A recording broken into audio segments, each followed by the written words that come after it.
नमस्कार मंडळी, स्वागत आहे तुमचं माझ्या आजच्या नवीन पॉडकास्ट मध्ये। आजचा आपला विषय आहे किरकिडा म्हणजेच पत्रास्टेचा केअरटेकर। पण पॉडकास्ट सुरू करण्यापूर्वी जर तुम्ही माझ्या चॅनलवर नवीन असाल तर माझ्या चॅनलला सबस्क्राईब करून घ्या। सोबतच शेजारी असलेल्या बेल आयकनला प्रेस करा सो दॅट कोणतीच अपडेट तुम्ही मिस करणार नाही। तर मग वाट कसली बघताय, चला सुरू करूया आजच्या आपल्या पॉडकास्टला। मंडळी, सर्वप्रथम तर सॉरी, आज मला पॉडकास्ट करायला लेट झालं त्याबद्दल। उद्या नक्की लवकर पोस्ट करेन मी पॉडकास्ट। आज कामात अडकली होती आणि हो, माझ्या लक्षात आहे चिडकीवरती पॉडकास्ट करायचं आहे ते। मी येत्या 2-3 दिवसात करेनच तिच्यावरती पॉडकास्ट। तर मंडळी, आता आपण आजच्या विषयावरती वळूया, जो की आहे किरकिडा।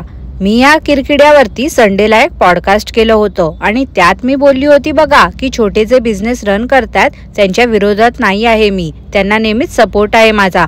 परंतु हा जे काही घेत होता प्रोडक्ट त्यावरती मॅन्युफॅक्चरिंग डेट, एक्सपायरी डेट किंवा काय काय पदार्थ यूज केले आहेत त्यात हे चेक न करताच घेत होता असं बोलली। आणि असं बोलण्याचं कारण हेच होतं की हा मार नेहमी क्वालिटी हाय क्वालिटीचे टेंबा मिरवत असतो ना, मग आता कुठे गेली याची क्वालिटी? नाही तेव्हा तर झेडमार्टचे गोडवे गात असतो, काही आणलं झेडमार्टचा टॅग लावतो। मग खारी बटर टोस्ट ह्या ज्या लोकल शॉप्स मधून घेत होता तेव्हा क्वालिटी कुठे गेली होती याची? त्या पॅकेटवर तर काहीच लिहिलेलं नव्हतं। आपण साध्यातल्या साध्या बेकरीमध्ये जरी गेलो तरीही तिकडे मॅन्युफॅक्चरिंग एक्सपायरी डेट असते, पण ह्याने जिथून घेतलं होतं ते तर साध्या पिशवीमध्ये दिलं होतं। हा किरकिडा ना असंच करत असणार, गेस्टला पण याच्या असंच देत असेल रस्ते कमाल सस्ते मध्ये। साधं चाय बिस्किट जरी याच्याकडे कोणी खात असेल त्याचे 100-200 रुपये लावत असेल चार्ज। आणि ते सामान घेतो कुठून हे तर तुम्ही बघितलंच। आता त्या मामाला कसा चिकटला आहे पाहिलत ना मंडळी, जशी मुंगी गुळाच्या ढेपेला चिकटते तसं। मामाचं सोनं बघून किरकिड्याचे डोळे फिरलेले दिसतायत। तो मामा तर असं वाटते ह्याला बघून वैतागलेला असतो नेहमी, ह्याला कोणी बोलवत नसेल कोणत्याच शुभ कार्यामध्ये, हात जात असेल तोंड वर करून निर्लज्जासारखा। आता तिथे ती काळू बसली होती तर तिला बोलतो, बुबूची पिल्लं तुझ्याकडे काय येतात आणि तू माझ्याकडे येतेस?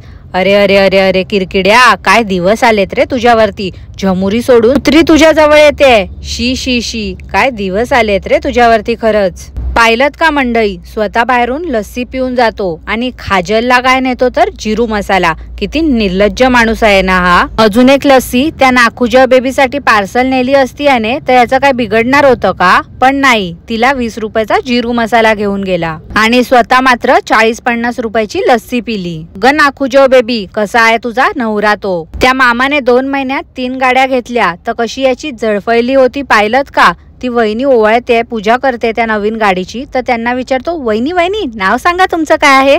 अरे पागल आहेस का रे तू किरकिड्या, नीट पूजा तरी करू देत त्यांना, तू तर नास्तिक आहेसच। देवाधर्माशी तुझं तर काय घेणं देणं नाहीच आहे। त्या देवाऱ्याला पण तू घराच्या बाहेर ठेवलं आहे, त्याच्यावरती तू चप्पल ठेवतो, बुबूला खायला प्यायला वाटी ठेवतोस।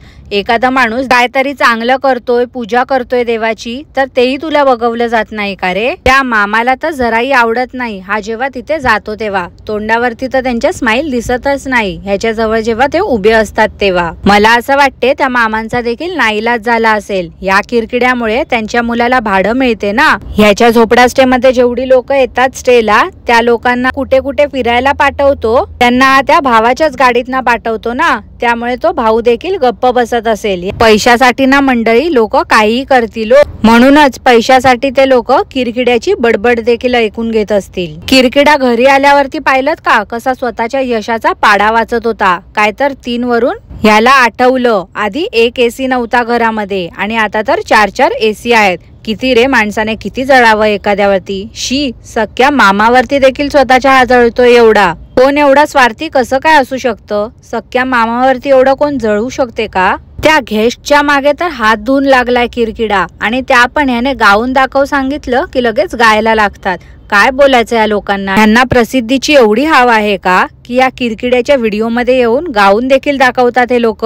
ह्यांच्या गाण्यावरती हा किरकिडा लाखो कमवतोय, पण अंधमंद भक्तांचे डोळे काय उघडत नाही। खरं तर त्या व्हिडिओचा अर्धा रेव्हेन्यू तर या किरकिड्याकडे त्या लोकांनी मागून घ्यायला हवा। अर्ली मॉर्निंगची डेफिनेशन मागे मंडळी मी तुम्हाला बोलली होती की या किरकिड्याला सांगा म्हणून, अजून नाही सांगितली ना तुम्ही, त्यामुळे बघा कधीही उठतो बिंडोक माणूस आणि अर्ली मॉर्निंगला मी हे केलं, अर्ली मॉर्निंगला मी ते केलं हे सांगत असतो। बावळट माणसाला अर्ली मॉर्निंगचा अर्थ तरी समजतो का?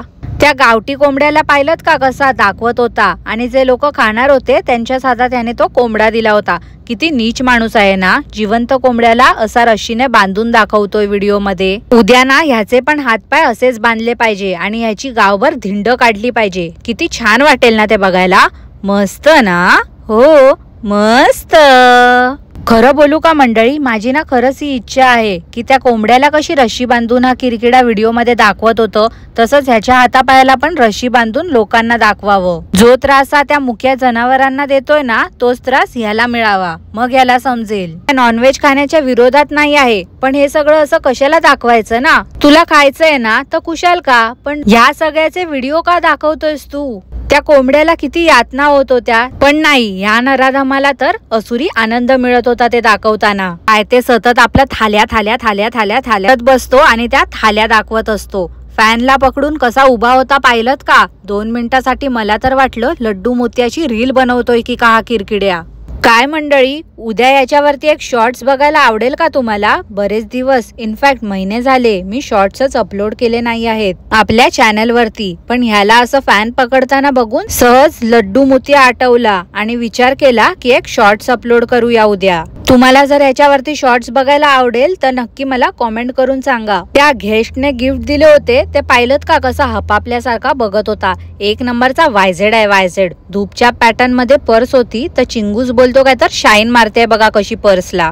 कुठून आला यार हा मेंगळट माणूस. त्या नाखुजाव बेबीला 10 रुपयाची सेल मधून घेतलेली लिपस्टिक दिली आहे गेस्टने, तरी पण किती खुश झाली होती ती. कधी आयुष्यात हे सगळं पाहिलंच नसेल या बाईने, त्यामुळे एवढी हवरटपणा करते आता.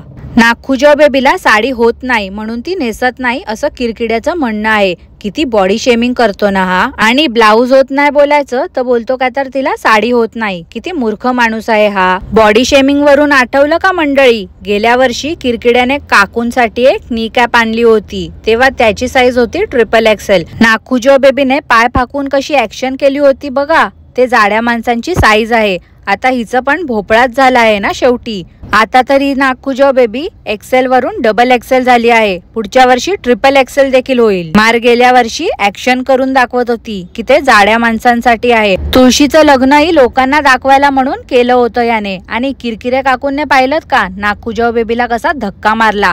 टाइम स्टॅम्प आहे 5 मिनिट 6 सेकंड. काकू एवढ्या उत्साहात होत्या की त्या नाखुजाव बेबीला धक्काच मारला. कोकम कशापासून बनते हे देखील किरकिड्याला माहिती नाही. बोलतो काय जांभूळ पासून बनते ना कोकम, आणि हा राहतो कुठे, कोकणात. कोकणाचं नाव खराब करून ठेवलं या माणसाने. कुर्ता पण मिशो वरून घेतला आहे आणि त्या झमुरीचा ड्रेस पण मिशो वरूनच घेतला होता वाटते. आज पाहिलत ना मंडळी, जंगल सफारीला गेलो असं टायटल ठेवलं होतं. मला खरंच वाटलं की हा जंगल सफारीला गेला असेल, पण कसलं काय, मागे त्या वळात गेला होता बघा नाचरी आणि हसरीला घेऊन पोहायला. तिथेच नेलं होतं त्या गेस्ट लोकांना. एरवी जेव्हा लालपरी काढतो तेव्हा त्या ढाई काकांना पुढे बसवताना याला नको तिथे दुखते, आणि आता पाहिलत का त्या गेस्टला बसवलं होतं. जेव्हा त्या गेस्ट काकू बसल्या होत्या पुढे तेव्हा नाखुजाव बेबीला मिरच्या झोमल्या नाही का. अरे हो, कशा झोमतील ना. ते गेस्ट तर पैसे देऊन बसले होते ना गाडीमध्ये. ढाई काका तर फुकट बसतात, त्यामुळे त्यांना बसायला देत नाही ते लोक. त्या खटारा गाडीचं सॉरी लालपरीचं पाहिलत का किती कौतुक करत होता ते. अरे ऑटोमॅटिक गाडी चालवायला काय एवढं यायला कष्ट आहे, तेही गावातल्या गावातच चालवतो. शेवटी माकड बोलतो माझीच लाल, त्यातली गत आहे हो मंडळी, बाकी काही नाही. त्या खुजाचे सासू सासरे आले आहेत झोपड्या स्टे मध्ये राहायला, तर पाहिलत का कसा त्यांचे उठाबस करतोय ते.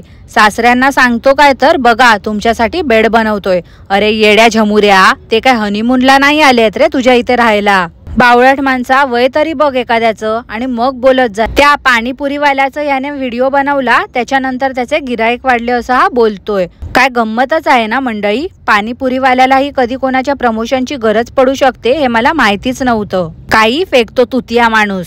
त्या पक्षीताईने वाटते ब्युटी पार्लरचा कोर्स केला आहे, तर ती नाखुजाव बेबीचे आयब्रोज करत होती, तर त्या ती बाई माणसाला विशेष टिप्पणी द्यायची होती.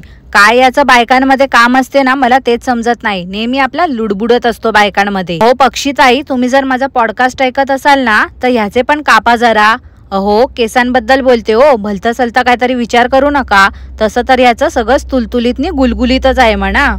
काय मंडळी, बरोबर ना? तुम्हाला काय वाटते मला नक्की कॉमेंट करून कळवा. आणि आजचा पॉडकास्ट मी इथेच थांबवते. आजचा पॉडकास्ट तुम्हाला आवडलं असल्यास लाईक करा, शेअर करा, चॅनलला सबस्क्राईब करायला विसरू नका. सोबतच शेजारी असलेल्या बेल आयकनला प्रेस करा सो दॅट कोणतीच अपडेट तुम्ही मिस करणार नाही. धन्यवाद.